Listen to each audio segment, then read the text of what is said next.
all the students. Myself, Sandeep Das, I am your computer teacher. Today we will discuss in your book about the functional English. Functional English, ठीक है? Functional English. आज हम लोग आपके book में जो topic है unit 1 functional English के बारे में आज आपके सामने देखेंगे, ठीक है? फंक्शनल इंग्लिश में ऐसे सर्टेन टॉपिक्स हैं जो आज हम लोग देखेंगे, ठीक है? सर्टेन टॉपिक्स कहने का मतलब जो आपका टॉपिक है, पहला ऑर्डरिंग फूड, दूसरा मेकिंग रेजोल्यूशन, तीसरा टेकिंग अबाउट चेंज, उसके बाद चौथा आपका प्लानिंग एंड आउटिंग, और इसके आगे और बहुत सारे टॉपिक हैं जो आज हम लोग देखेंगे। सबसे पहला है ऑर्डरिंग द फूड। सबसे पहला है ऑर्डरिंग द फूड, ठीक है? ऑर्डरिंग द फूड कहने का मतलब जब हम कभी रेस्टोरेंट में जाते हैं, ठीक है? रेस्टोरेंट में जाने के बाद हम लोग रेस्टोरेंट में वेटर को कॉल करते हैं। कॉल करने के बाद उसके बाद हम लोग क्या करते हैं, वेटर को कॉल करते हैं। जब कभी हम लोग रेस्टोरेंट में जाते हैं तो वेटर को कॉल करते हैं, वेटर को ऑर्डर देते हैं सर्टेन फूड के लिए, ठीक है? तो जो सर्टेन फूड को ऑर्डर देते हैं, तो अगर इससे आपको इस टॉपिक से सर्टेन क्वेश्चन आएंगे, write a short description, short conversation between you and the waiter in the written form. तो आपको इस तरीके का क्वेश्चन आता है तो आप क्या करते हैं, वेटर और आपके बीच में जो कन्वर्सेशन होती है उसको एक शॉर्ट मैसेज में आपको कन्वे करना होगा, ठीक है? The next is making resolution. Making resolution कहने का मतलब कि आप अपना रेजोल्यूशन तैयार करते हैं कि आज से इस नए साल से हम अपना एक नया रेजोल्यूशन तैयार करेंगे कि अपना हर एक चीज नए तरीके से करेंगे, अपना पढ़ाई, अपना एम, अपना गोल एक नए तरीके से प्रेजेंट करेंगे, हमारा फ्यूचर अच्छा हो उसके लिए हम किस तरीके से तैयार करेंगे, वो एक रेजोल्यूशन के अंदर आपका आना चाहिए, ठीक है? नेक्स्ट है आपका taking about change. Taking about change कहने का मतलब इस टॉपिक में आपको चेंजेस के बारे में बताया जा रहा है। चेंजेस कहने का मतलब आप कैसे बदलाव लाते हैं, आप समय के साथ बदलाव लाते हैं या समय आपके साथ बदलाव करता है, या आप किसी और चीज के लिए बदलाव लाते हैं। हर एक बदलाव आपके जीवन में बहुत ही इंपॉर्टेंट है, ठीक है? इसीलिए ये टॉपिक कहा गया है कि टेकिंग अबाउट चेंज। आप अपने आप में एक चेंजेस लाने की कोशिश करते हैं, चाहे वो समय के साथ हो, समय के लिए हो, या दूसरों के लिए हो, या अपने लिए हो, वो आपको चेंजेस के अंदर आते हैं, ठीक है? वो सारी चीजें आप चेंजेस अपने अंदर लाते हैं समय के हिसाब से, ठीक है? The next topic is session 4 planning and outing. Planning and outing कहने का मतलब आप कोई चीज भी अगर करते हैं, कहीं जाते हैं, उसके लिए आपको प्लान करना होता है। अगर मान लीजिए हमें कहीं जाना होता है, ठीक है, किसी टूर पे या कहीं पे वेकेशन पे, उसके लिए सही तरीके से प्लान करना होता है। मींस उसको एक सिस्टमैटिक ढंग से आपको तैयार करनी होती है, उसकी लिस्ट को, उसके मैनेजमेंट को, तभी जाकर के एक प्रॉपर ढंग से आप प्लान कर पाते हैं अपने आउटिंग के लिए। तो आपको एक बेटर प्लानिंग करते हैं अपने ट्रिप के लिए, अपने वेकेशन के लिए, तभी जाकर के वो बेटर हो पाता है, सक्सेसफुल होता है, ठीक है? तो ये था हमारा प्लानिंग एंड आउटिंग। तो नेक्स्ट सेक्शन जो आपका है वो है स्टोरी टेलिंग। नेक्स्ट सेक्शन है आपका स्टोरी टेलिंग। स्टोरी टेलिंग कहने का मतलब कि आपने कभी बचपन में सुना होगा कि हमारे बड़े जो होते हैं वो हमें कहानियां सुनाते थे, ठीक है? तो कहानियां सुनाते थे, वो कहानियां काल्पनिक होती थी, मनोरंजक होती थी, अनेक प्रकार की होती थी। लेकिन अभी हम लोग अगर कोई कहानी अगर बोला जाए बोलने के लिए, तो पहले हमारे माइंड में वो थॉट्स आते हैं, इमेजिनेशन करते हैं, तो जाकर के हम उसे प्रेजेंट कर पाते हैं सामने वाले को, ठीक है? उसी प्रकार आप क्या करते हैं, अपने माइंड में अच्छे से अपना पहले सिस्टमैटिक ढंग से उसके बारे में सोचते हैं, उस टॉपिक को, उसके इमेजिनेशन करते हैं कि वो स्टोरी कैसा होना चाहिए, वो किस तरीके से होना चाहिए, उसमें क्या क्या फैक्ट्स होने चाहिए, इंटरेस्टिंग फैक्ट्स, वो आपको ला करके अपने माइंड में तब जाकर के आप डिस्क्राइब करते हैं। किसी को आप स्टोरी बताने से पहले आप उसके बारे में पहले सोचते हैं, इमेजिनेशन करते हैं, एनालाइज करते हैं, उसके बाद आप स्टोरी को बताते हैं। तो next topic is about the describing a place. जैसे आपने कहीं ट्रिप पे वेकेशन के लिए गए, ठीक है? उस जगह पे गए, पार्टिकुलर खास जगह पे गए, आप उस खास जगह पे जाने के बाद आप क्या करते हैं, उस जगह के बारे में डिस्क्राइब करते हैं, डिटेल में बताते हैं अपने फ्रेंड्स को, रिलेटिव्स को, या अपने किसी कलीग को। तो वो आपको बेटर तरीके से उस जगह के बारे में आपको पता होती है, क्योंकि आप उस जगह पे गए होते हैं, ठीक है? डिस्क्राइबिंग अ प्लेस कहने का मतलब आपको हर एक चीज के बारे में आपको बताना होता है, ठीक है, आपको हर एक चीज के बारे में आपको बताना होता है। ठीक है, उसके बाद आपको नेक्स्ट टॉपिक है आपका गिविंग डायरेक्शन। गिविंग डायरेक्शन कहने का मतलब आज के समय में बहुत लोग हमें डायरेक्शन देते हैं और हम भी क्या करते हैं, बहुत लोगों को डायरेक्शन देते हैं। ठीक है, डायरेक्शन देने का कहने का मतलब अगर कोई पर्सन अगर कहीं जा रहा हो, उसको उस जगह के बारे में पता नहीं होता है, तो आप उसे सर्टेन डायरेक्शन करेक्ट वे में और एग्जैक्ट तरीके से उस डायरेक्शन को शो करते हैं, बताते हैं, तो जाकर वो पर्सन सही डायरेक्शन पे पहुंच पाता है। ठीक है, इस तरीके से आप उस पर्सन को एक अच्छे तरीके से डायरेक्शन को बताते हैं।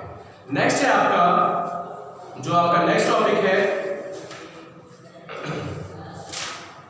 Describing an event. Describing an event कहने का मतलब आपका कि अगर कोई इवेंट परफॉर्म होता है आपके घर में या कहीं स्कूल कॉलेजेस में या कहीं दूसरी जगह, तो आप उस इवेंट को एक अच्छे तरीके से डिस्क्राइब करते हैं अपने दोस्तों के बीच, अपने कलीग के बीच, अपने रिलेटिव और फैमिली के बीच। यानी आज वो फंक्शन में ऐसा हुआ, इस तरीके से ये कल्चरल प्रोग्राम हुआ, इस जगह पे ऐसा ऑर्गेनाइज हुआ ये इवेंट, उसको आप एक अच्छे तरीके से डिस्क्राइब करते हैं। ठीक है, तो आपको अगर ये जितने भी टॉपिक आप जो बताया जा रहा है, अगर इससे रिलेटेड क्वेश्चंस आते हैं, तो आपको वहां पे शॉर्ट मैसेज या शॉर्ट डिस्क्रिप्शन दे करके आप उस चीज को आप अपने रिटन फॉर्म में भी बता सकते हैं। ठीक है, ऐसे कोई भी टॉपिक से आपको वो सर्टेन क्वेश्चन आएंगे, तो आपको शॉर्ट डिस्क्रिप्शन या शॉर्ट मैसेज के जरिए आप उसे कर सकते हैं। नेक्स्ट आपका जो इवेंट है नेक्स्ट आपका जो टॉपिक है recounting the past. Recounting the past कहने का मतलब हमारे पास्ट में जो हुआ, क्या हुआ, किस तरीके से कैसे हुआ, वो हम लोग क्या करते हैं आने वाले फ्यूचर में जब हम उस पास्ट को सोचते हैं, तो हमें लगता है, रियलाइज होता है कि आज हम पहले अगर ऐसे किए होते तो आज हम इस जगह पे नहीं होते। ठीक है, हम अच्छी पढ़ाई करते या अच्छा वेल वर्क करते तो आज हम एक अच्छा जगह पे अच्छे पोजीशन पे होते। इस तरीके से हम लोग सर्टेन चीजों को सोचते हैं, हमारे पास्ट में क्या बीता था, क्या हुआ था, उसको हम एनालाइज करते हैं अपने फ्यूचर में। ठीक है, अपने प्रेजेंट समय में और फ्यूचर में उसे अप्लाई करते हैं, तो जाकर के वो हमें बेटर रिजल्ट देता है। ठीक है, उसके बाद नेक्स्ट आपका टॉपिक है finding a place to stay. Finding a place to stay. Finding a place to stay कहने का मतलब कि कैसे हम किसी जगह पे जाते हैं, ठीक है, अननोन जगह पे, तो उसके बारे में हम लोग पहले सोचते हैं कि ये जगह कैसा है, किस तरीके का है। ठीक है, उसको फाइंड आउट करने के लिए हम लोग अच्छे तरीके से उसकी पूरी इंफॉर्मेशन, उसके बारे में वो कैसा जगह है, कैसे लोग हैं वहाँ पे, वहाँ रहना सही है कि नहीं, वहाँ पे वो साधन है कि नहीं, उसके बारे में अच्छे तरीके से जान लेना हमारे लिए सबसे जरूरी है। ठीक है, so student these are the topic आज हमने डिस्कस किया। ठीक है, okay, thank you. Next session 11, the topic is refusing politely. Refusing politely means while talking to someone, okay, talking to other, so you just refuse politely. अगर आप किसी से बात कर रहे हो कोई चीज के लिए, कोई मैटर पे, ठीक है, अगर उनसे आपको मतलब कुछ कहना है, ठीक है, उनको ये कहना है कि आप अब हमारी बातें सुनिए, तो आप उनको पोलाइटली वे में कह करके आप उनकी बात को रोक सकते हैं। ठीक है, so you refuse the between that the moment. आप क्या कर सकते हैं, बीच में आप रिफ्यूज कर सकते हैं उनको पोलाइटली वे में कह करके। ठीक है, अगर ऐसा करते हैं तो आपका वो समझेगा बात कि आप अपना क्या पॉइंट ऑफ व्यू रखना चाह रहे हैं, यानी आप एक विनम्र तरीके से पोलाइटली वे में आप उनको रिफ्यूज करते हैं।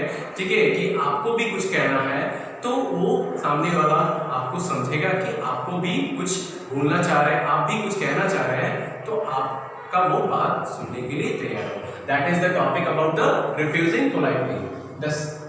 Next session is session 12 about the describing a lost item. Okay, suppose your scooty, your bicycle lost in your local area. Okay, and you go to the police station, register a FIR.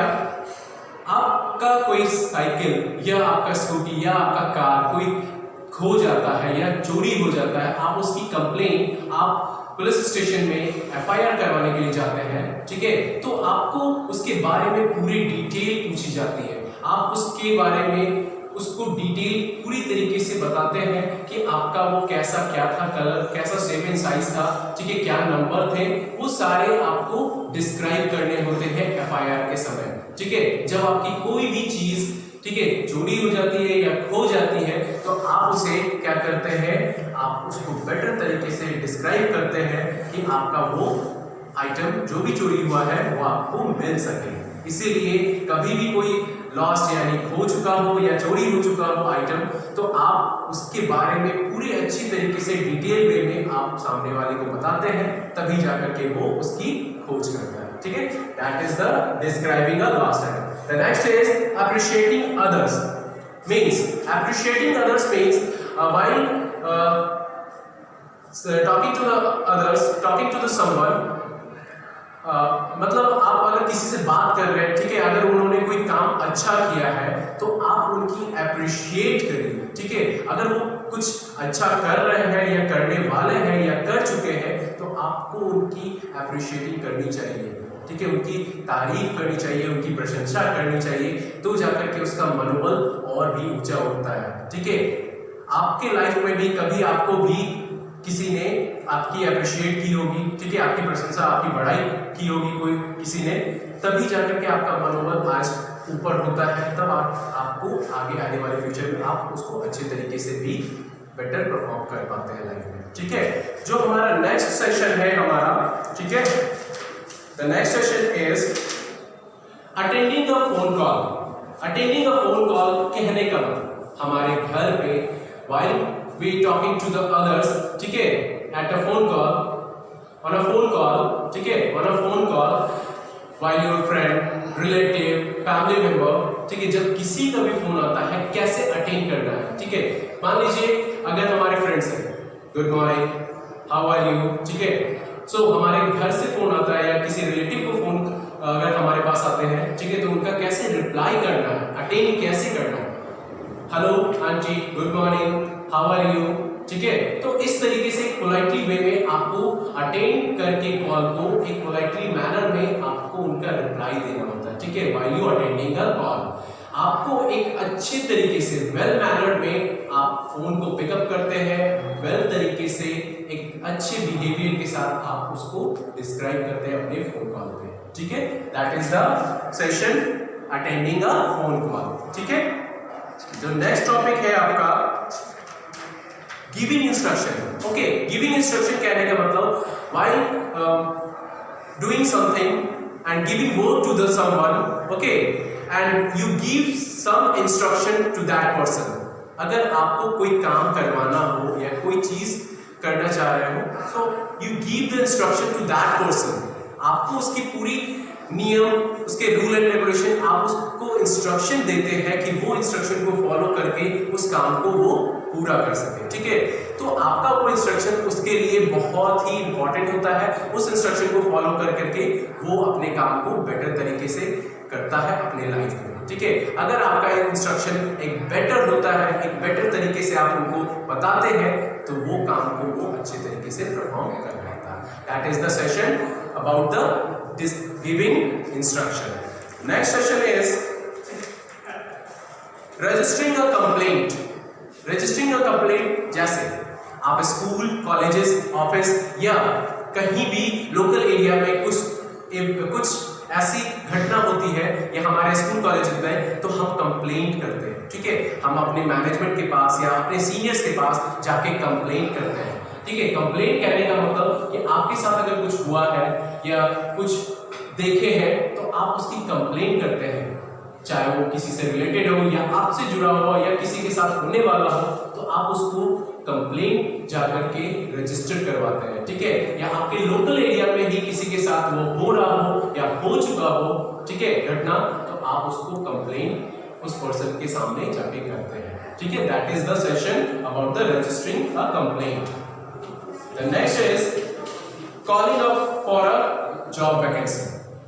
अब next session, ये session आपके लिए बहुत important है। अगर आपके पास कोई call आता है, ठीक है, जॉब से रिलेटेड, तो आप जॉब से रिलेटेड जब कोई कॉल आता है तो फोन कॉल को आप पिकअप करते हैं, तो आपको सर्टेन क्वेश्चंस आपके फोन कॉल पे पूछा जाता है, उसके सर्टेन क्वेश्चंस को आप उसे हैंडल करते हैं, उसका रिप्लाई देते हैं वेल मैनर में, वेल तरीके से, तभी जाकर के आपका selection on the phone calls भी हो सकता है। अगर आप फोन कॉल पे एक अच्छे तरीके से इंटरव्यूअर बनते हैं, ठीक है, आप इंटरव्यू देते हैं, तो आपका सिलेक्शन आपके फोन कॉल्स पर भी हो सकता है। इसके लिए आपको वेल प्रिपेयर, वेल तरीके से रहना होता है, तभी जाकर के जब आपका फोन कॉल कहीं जॉब वैकेंसी से आती है, किसी ऑर्गेनाइजेशन से आती है, तो आप उसके लिए वेल प्रिपेयर रहते हैं। सर्टेन क्वेश्चन को आंसर देने के लिए आप वेल प्रिपेयर रहते हैं, तभी जाकर के वो आपको मिल पाती है job. Okay, the next session is writing a resume. Writing a resume कहने का मतलब हमें किसी ऑर्गेनाइजेशन में हमें जॉब के लिए जाना, ठीक है, तो हम अपना रिज्यूम तैयार करते हैं। रिज्यूम मतलब हमारा बायोडेटा, ठीक है, हमारा बायोडेटा हमारे पूरे बायोग्राफी के बारे में बताता है कि हमारा क्या है, क्या नाम है, कहाँ रहते हैं, क्या है, ठीक है, हमारी क्वालिफिकेशंस क्या है, हमारी हॉबीज क्या है, एक्स्ट्रा करिकुलर एक्टिविटीज क्या है, एक्स्ट्रा क्वालिफिकेशन क्या है, ठीक है, और हमारे पास क्या एक्सपीरियंस है, हमने किस फील्ड में वर्क किया है, वो सारे चीज को आप एक रिज्यूम अपने लिख सकते हैं, दे सकते हैं, ठीक है। उस तरीके से आप अपना रिज्यूम को तैयार कर सकते हैं अपने बारे में, ठीक है। उसके बाद आपका नेक्स्ट जो है writing a covering a letter. Covering a letter कहने का मतलब आप लेटर को जब लिखते हैं तो आपका जो लेटर का जो कवर होता है वो कैसा होता है, ठीक है। कवरिंग लेटर कहने का मतलब आपका जो लेटर का ऊपर का पार्ट होता है वो कैसे तैयार करते हैं, उसके लिए आपको सर्टेन रूल्स एंड रेगुलेशन को लिखने होते हैं। जैसे अगर हम किसी को लिखना चाह रहे हैं फॉर्मल लेटर या इनफॉर्मल लेटर, तो आप उसको वेल तरीके से कर सकते हैं, ठीक है, आप उसको वेल तरीके से कर सकते हैं। ओके, इसके बाद आप उसको, चाहे वो आपके रिलेटिव से संबंधित हो या किसी चीज को, तो आप उसे अच्छे से आप अपना कवरिंग लेटर तैयार कर सकते हैं, तब जाकर के आप उसमें कंटेंट को प्रोवाइड करते हैं, ठीक है। The next session is facing an interview. कभी कोई चीज आप इंटरव्यू देने जाते हैं किसी ऑर्गेनाइजेशन में, आप इंटरव्यू को फेस करते हैं। इंटरव्यू को फेस करने के लिए आपको कॉन्फिडेंट और इंकरेजमेंट की जरूरत होती है। आप वो इंकरेजमेंट और कॉन्फिडेंट आप में आती है, तभी जाकर के आप इंटरव्यू को फेस कर पाते हैं और सर्टेन क्वेश्चंस के आंसर दे पाते हैं, ठीक है। आपके अंदर वो चीज होनी चाहिए, इंकरेजमेंट, कॉन्फिडेंट और लेवल होना चाहिए उस स्टैंडर्ड का जो आप उस इंटरव्यू को फेस करते हैं, ठीक है। सो स्टूडेंट, ये तो आपका सेशन था 21 सेशन है आपका, ठीक है, टेकिंग अ टेलीफोनिक इंटरव्यू। अगर कहीं से किसी ऑर्गेनाइजेशन से टेलीफोन पे आपकी इंटरव्यू होती है तो आप उसे अटेंड करते हैं, सर्टेन क्वेश्चंस अराइज किया जाता है आपके टेलीफोनिक पे, ठीक है, उसके आंसर्स आप देते हैं टेलीफोन पे ही, तभी जाके आपका सिलेक्शन हो पाता है, ठीक है। ये टॉपिक में यानी टेलीफोनिक इंटरव्यू, कहीं किसी ऑर्गेनाइजेशन से आपके लिए जॉब इंटरव्यू के लिए आती है तो आप टेलीफोनिक के थ्रू आप इंटरव्यू दे सकते हैं, ठीक है। The next is accepting a job offer. अगर मान लीजिए कहीं से आपको जॉब ऑफर आ रहा है तो आपको कैसे एक्सेप्ट करना है, किस वे में करना है, आपको वो होना चाहिए, ठीक है। आपको जॉब के लिए कहीं से ऑफर आ रहा है तो आप जॉब के बारे में देखते हैं कैसा, क्या जॉब है, किस तरीके का जॉब है, वो हमारे लिए सुटेबल है कि नहीं, वो चीज देखते हैं, ठीक है स्टूडेंट। सो ये जो आपका यूनिट 1 फंक्शनल इंग्लिश जो था आज ये कंप्लीट हुआ, ठीक है। Thank you.